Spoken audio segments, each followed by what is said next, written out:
ইউক্রেনের দখল করা ভূখণ্ড নিয়ে কোনো ধরনের আপোস করা হবে না, এই অবস্থান আবারও কঠোরভাবে পুনর্ব্যক্ত করেছেন রাশিয়ার প্রেসিডেন্ট ভ্লাদিমির পুতিন। শুক্রবার মস্কোয় অনুষ্ঠিত চলতি বছরের শেষ বার্ষিক সংবাদ সম্মেলনে তিনি এই মন্তব্য করেন। এই সংবাদ সম্মেলনকে ঘিরে আন্তর্জাতিক মহলে ব্যাপক আগ্রহ ও নজরদারি ছিল। পুতিন বলেন, ইউক্রেনের প্রেসিডেন্ট ভলোদিমির জেলেনস্কি একাধিকবার স্পষ্ট করে জানিয়েছেন যে ভূখণ্ড সংক্রান্ত বিষয় আলোচনার কোনো সুযোগ নেই, কারণ ইউক্রেনের সংবিধানে ভূখণ্ড হস্তান্তর সম্পূর্ণভাবে নিষিদ্ধ। তবে পুতিনের দাবি বাস্তবতা ভিন্ন। তার ভাষায়, রাশিয়ার সেনাবাহিনী ইউক্রেনের যে 4টি অঞ্চলের বড় অংশ নিয়ন্ত্রণে নিয়েছে সেগুলো রাশিয়ার কাছে ছেড়ে দিতে হবে। এই 4টি অঞ্চল ছাড়াও পুতিন 2014 সালে দখল করা ক্রিমিয়া উপদ্বীপ নিয়েও আবারও অবস্থান স্পষ্ট করেন। তিনি বলেন, ক্রিমিয়া এখন রাশিয়ার অবিচ্ছেদ্য অংশ এবং এ বিষয়ে কোনো ধরনের সমঝোতার প্রশ্নই ওঠে না। ইউক্রেনের পক্ষ থেকে ক্রিমিয়াকে নিজেদের ভূখণ্ড বলে দাবি করা হলেও মস্কো সেই দাবি পুরোপুরি প্রত্যাখ্যান করছে। শুধু এখানেই থেমে থাকেননি পুতিন। তিনি দাবি করেন, ইউক্রেনের দনবাস অঞ্চল, বিশেষ করে দোনেৎস্ক ও লুহান্স্কের যেসব এলাকা এখনও পুরোপুরি রুশ সেনাদের নিয়ন্ত্রণে আসেনি, সেগুলোও রাশিয়ার কাছে হস্তান্তর করতে হবে। যদিও কিয়েভ সরকার এই দাবিকে সরাসরি প্রত্যাখ্যান করেছে এবং জানিয়েছে নিজেদের নিয়ন্ত্রণে থাকা 1 ইঞ্চি জমিও তারা ছাড়বে না। দনবাস অঞ্চলে বর্তমানে তীব্র লড়াই চলছে। দুই পক্ষই সেখানে বড় ধরনের সেনা ও অস্ত্র মোতায়েন করেছে।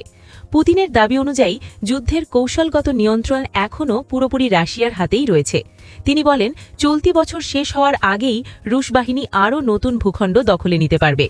পশ্চিমা বিশ্লেষকদের হিসাব অনুযায়ী 2025 সালের সাম্প্রতিক কয়েক মাসে রাশিয়ার সেনাবাহিনী ধীরে হলেও ধারাবাহিকভাবে অগ্রসর হচ্ছে।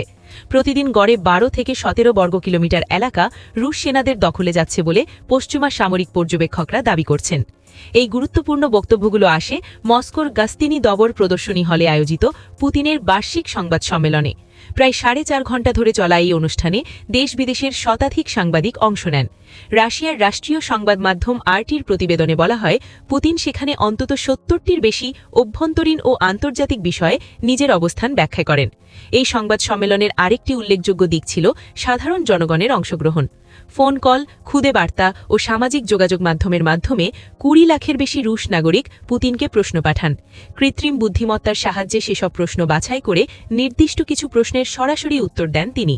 এই বার্ষিক সংবাদ সম্মেলনকে পশ্চিমা দেশগুলো বিশেষ গুরুত্ব দিয়ে পর্যবেক্ষণ করে থাকে, কারণ এর মাধ্যমেই পুতিন রাশিয়ার জনগণের সামনে যুদ্ধ পরিস্থিতি, অর্থনীতি ও আন্তর্জাতিক রাজনীতিতে দেশের অবস্থান তুলে ধরেন। পশ্চিমা কর্মকর্তারা এখান থেকেই বোঝার চেষ্টা করেন যে মস্কো ভবিষ্যতে কোন পথে এগোতে পারে।